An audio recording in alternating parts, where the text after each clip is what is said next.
Voici un drame que l'on pourrait dire phytosociologique. Toute ressemblance avec des pissenlits, des trèfles, des pâquerettes ou des PDG existants ne pourrait être qu'une coïncidence ethnobotanique parfaitement volontaire. Il y a une fois, comme on dit en Belgique, un PDG qui veut un gazon comme son véhicule, anglais. Pourquoi? Parce qu'il aime le golf.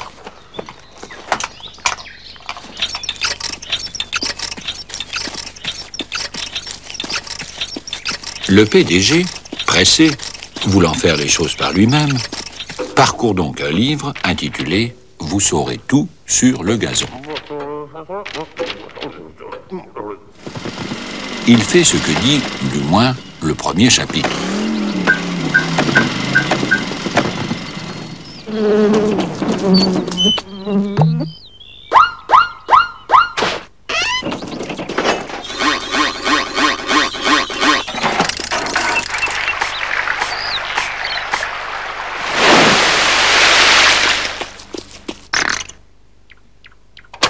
Et il attend.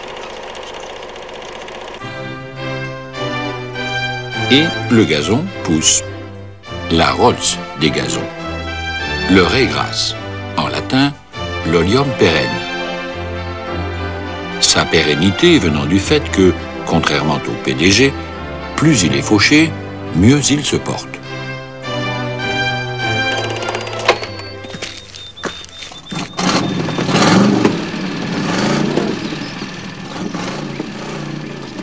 Le PDG, pensant qu'il a fait tout ce qu'il fallait, retourne à ses affaires. C'est alors qu'arrive une première pâquerette.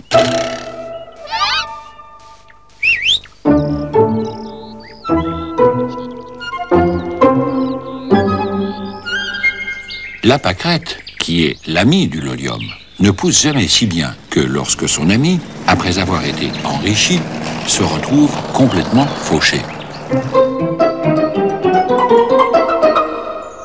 Elle fait partie des plantes qui ont des feuilles en rosette, au ras du sol. Négliger un gazon, elle y revient obstinément. D'où son nom latin, Bellis perennis, la belle qui revient toujours.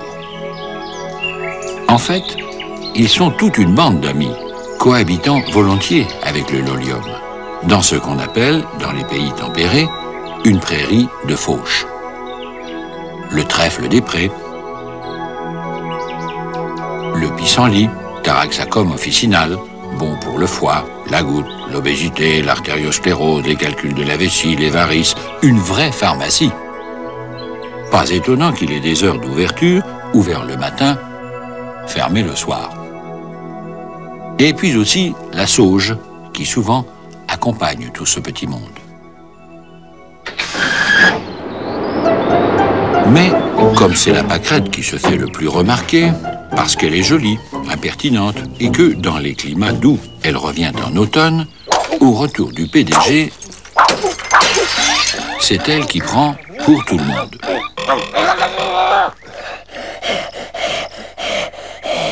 Seulement, voilà. Ce que le PDG n'a pas lu dans son manuel, c'est le chapitre intitulé « Si vous piétinez le gazon ». Quelque temps plus tard, arrivent les plantes spécialistes des gazons piétinés. Comme il se doit, conduites par un major. Plantago major, le grand plantain.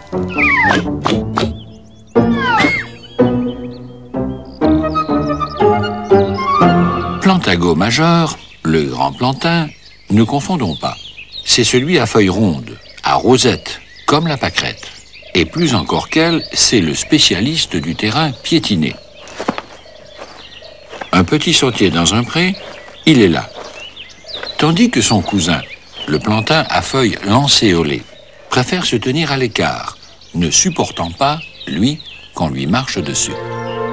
Comme tous ceux qui ont mauvais caractère, le plantain lancéolé a d'ailleurs d'autres qualités.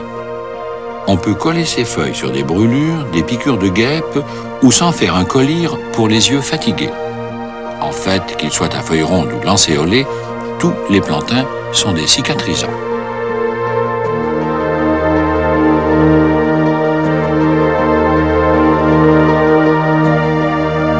Et puis, dans la prairie piétinée, arrive le trèfle rampant, Trifolium repens. Pour coloniser les terrains piétinés, il a transformé sa tige en stolon. Au lieu d'être dressée, elle rampe sur le sol. Et il en fait jaillir ici et là des feuilles ou des fleurs. Des fleurs blanches, c'est à cela, au premier coup d'œil, qu'on le différencie de son cousin, le trèfle des prés, lequel fréquente, comme le plantain à feuilles de lance, les endroits où l'on ne marche pas. Autre spécialiste des terrains piétinés, Polygonum aviculare. En français, la renouée des oiseaux, parce qu'ils adorent ces petites graines. On l'appelle aussi l'herbopanari. Elle est bonne en cataplasme sur les abcès, les blessures. Bref, devant cette invasion, le PDG déclenche le plan Orsec. En vérité, il piétine encore plus. Et il fait ce que font certains PDG quand ils ont un problème, ils coupent des têtes en négligeant la base. En plus, ils se déshydratent. Et alors là, c'est sûr qu'arrivent les orties. Parce que pipi égale azote, ou si l'on veut, nitrate. Et l'ortie, c'est la plante nitrophile type. L'ortie, c'est Madame Pipi. C'est pourquoi elle suit les vaches et les hommes. C'est aussi pourquoi elle est nourrissante. Une journée après la récolte, on peut manger les jeunes feuilles de la grande ortie en potage, en purée ou même en salade.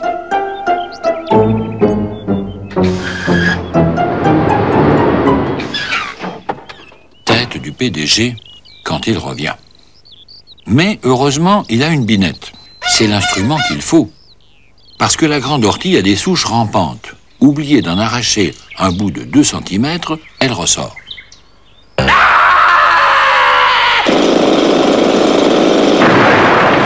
Enfin, le PDG repart tranquille. Il n'a pas le temps de ressemer aussitôt du gazon, mais du moins, il a pris de l'exercice. Il a sarclé son terrain. Alors arrivent les plantes spécialistes des terrains sarclés. L'oxalide, petite oseille. On dit que l'oxalide prévoit les orages, parce que ses feuilles se dressent par temps nuageux et se rabaissent quand revient le soleil. Autre squatter des terrains sarclés et abandonnés, Capsella bursa pastoris. La capselle, bourse à pasteur. Parce que la forme de ses fruits rappelle les anciennes bourses de cuir des bergers. Et, bien entendu, dans le terrain sarclé de notre PDG, ne peut manquer d'arriver cet autre squatter, Senecio vulgaris, le sénesson vulgaire, de Sénex, vieillard, à cause de ses fruits dont l'ensemble fait comme une tête chenue. Les Grecs l'appelaient le vieillard printanier. Enfin, il est possible que notre PDG voie rouge en voyant arriver le grand spécialiste des terrains retournés, le coquelicot. Il aimait jadis pousser avec le blé dans les champs labourés. Il s'en est fait chasser par les herbicides. Bref, pour peu qu'il ait été absent 2 ou 3 mois d'été, quand notre PDG retrouve le terrain qu'il avait sarclé, c'est devenu n'importe quoi. Cette fois, il laisse tout tomber. Alors, arrivent les plantes spécialistes des terrains où on laisse tout tomber. Et là, ça fait du monde. D'abord, le leader, Artemisia vulgaris, l'armoise vulgaire, dont le nom vient de la déesse Artémis, protectrice des femmes chez les Grecs, persuadée que cette plante calmait les règles douloureuses et guérissait la frigidité. Et puis, Cirsium arvinsé, le chardon des champs, ou chardon vulgaire. Vulgaire, si l'on veut. Il est d'une grande famille et des plus nobles, celle des composés. Une boule de chardon n'est pas une fleur, mais une association composée de petites fleurs, vivant sur le même pied d'égalité. Dans la même vague arrive Sicorium intybus, la chicorée sauvage, décrite par les Égyptiens 4000 ans avant notre ère, ancêtre des scaroles, frisées et autres endives. Et puis, immanquablement, arrive la compagne de plusieurs associations végétales, celle des prairies naturelles, des endroits en friche, Docus carota, la carotte sauvage. Comparée à celle de la carotte cultivée, sa racine a l'air d'un bâton, coriace, âcre et sentant mauvais. Les Romains disaient que c'était de la nourriture pour Gaulois. Comme la carotte cultivée, elle contient de la provitamine A, qui améliore la vue. Le pire est que notre PDG pourrait se faire conseiller par une femme qui est botaniste. Mais, comme c'est la sienne, il ne l'écoute jamais. Las enfin de le voir, au lieu de réfléchir, foncer chaque fois comme un taureau, elle le prend, si l'on peut dire, par les cornes et lui dit « Suis-moi ». C'est ici, il y a 25 ans, à 2000 mètres, à 4 heures du matin, en juillet, dans cette prairie alpine surplombant la Méditerranée, c'est ici qu'ému par tant de beauté, quoique tu râlais contre l'humidité, c'est ici, souviens-toi, que nous nous sommes aimés pour la première fois. C'est ce qu'on appelle une prairie de fauche, en l'occurrence, fauchée directement par les vaches. Ici, la nature et l'homme se sont mis d'accord sur un contrat de paysans, d'une simplicité biblique. Le soleil plus les vaches. Grâce à quoi? Regarde, cette prairie est riche par le nombre et la variété des plantes, qui y sont naturellement associées, par affinité. C'est chimique. Ça, c'est la renouée bistorte. Ça foisonne parce que ça fait des rhizomes. Et il y a du tanin dans les rhizomes. C'est bon contre la diarrhée. Et voilà l'arnica, la teinture d'arnica, pour faire désenfler un œil au beurre noir, ou même un phlegmon. Et la réponse, tu connais la réponse? Quelle réponse, lui dit-il, tu fais les questions et les réponses. La réponse, R-A-I-P-O-N-C-E, la réponse sauvage, typique de la prairie alpine. Et puis, voilà le céreste alpin, Cerastium alpinum. Et là, c'est l'orchis vanille. C'est une boule de petites fleurs d'orchidée. Et ça sent vraiment la vanille. Et en bordure de la prairie, tu vois, comme tenue à l'écart, voici une cousine de la carotte sauvage, la grande berce. En pharmacie, on en vend des extraits à titre de stimulant sexuel. Bref, un peu partout, dans cette prairie, lui dit-elle, il y est ton régras, le lolium pérenne. Mais il est perdu, comme d'autres graminées, dans la foule des copains. Une prairie naturelle, c'est une association végétale. Ça marche depuis X temps, avec essentiellement la subvention du soleil et un peu celle des vaches, qui la régénèrent en la broutant et lui rendent la monnaie en bouse de vache. Résultat, vois comme c'est beau.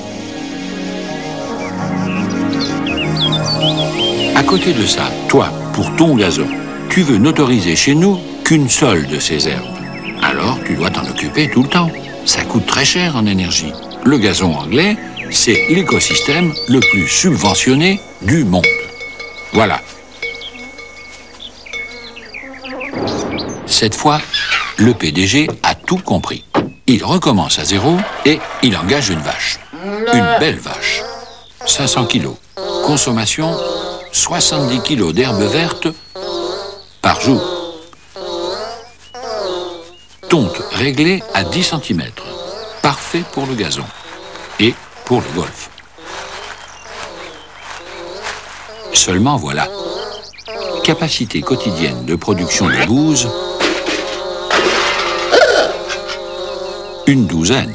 de 2 kilos chacune, d'un diamètre moyen de 25 cm, soit 24 à 25 kilos par jour.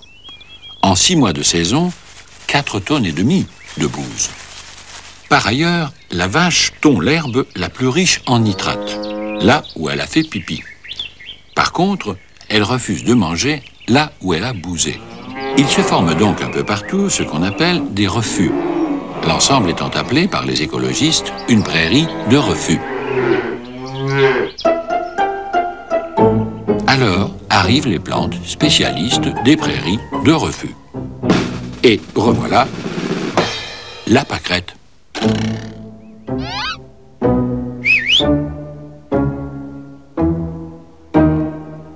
Ces feuilles en rosette sont sous les 10 cm laissés par la vache. Et le refus augmentant, reviennent les orties. Et avec elles, une vedette, l'herbe du bon Henri, Chenopodium bonus henricus. Chénopode en grec, patte-doigt, c'est la forme de sa feuille. Au Moyen-Âge, on appelait bon Henri ou toute bonne les herbes qui vivaient au voisinage de l'homme et du bétail, à cause des ordures et des excréments où elles trouvent ce qu'elles aiment, l'azote. Échange de bons procédés, l'herbe du bon Henri a nourri l'homme pendant des siècles. Dans sa prairie de refus, notre PDG peut aussi voir arriver cette cousine de l'armoise vulgaire, Artemisia absinthium, l'absinthe. Macérée dans l'alcool, donne une liqueur contenant un poison qui a conduit Van Gogh à l'asile, et bien d'autres. 1876, Degas, l'absinthe. Pour interdire l'absinthe, il faudra attendre les années folles, 1920-1930.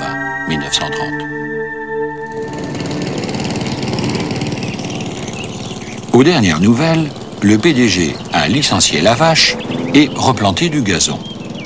Mais il ne cherche plus à entretenir le lolium en exclusivité. Il a fini par accepter la prairie naturelle inventée par la vie. Pour favoriser une seule plante, il faut avoir une bonne raison de s'obstiner. Parce que c'est long et cher. Rien à faire contre la pâquerette, Bellis perennis, la belle qui revient toujours.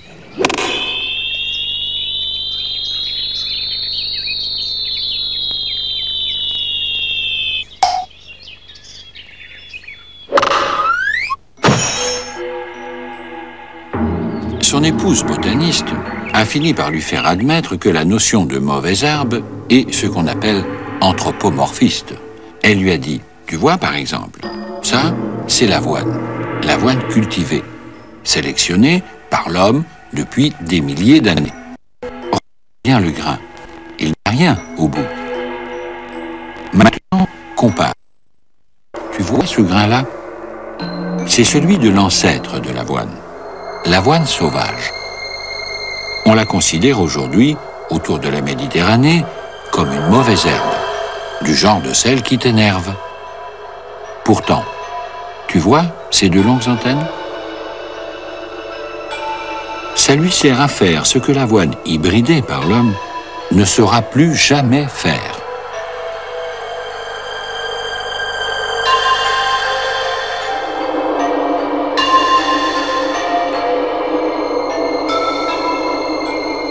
Quand le grain tombe, il attend qu'il pleuve ou qu'il y ait de l'humidité. Ça fait bouger ses antennes, ce qui l'aide à s'éloigner de la plante mère et à se planter tout seul. Ici, il est gêné par l'herbe. C'est un spécialiste des endroits secs, dénudés.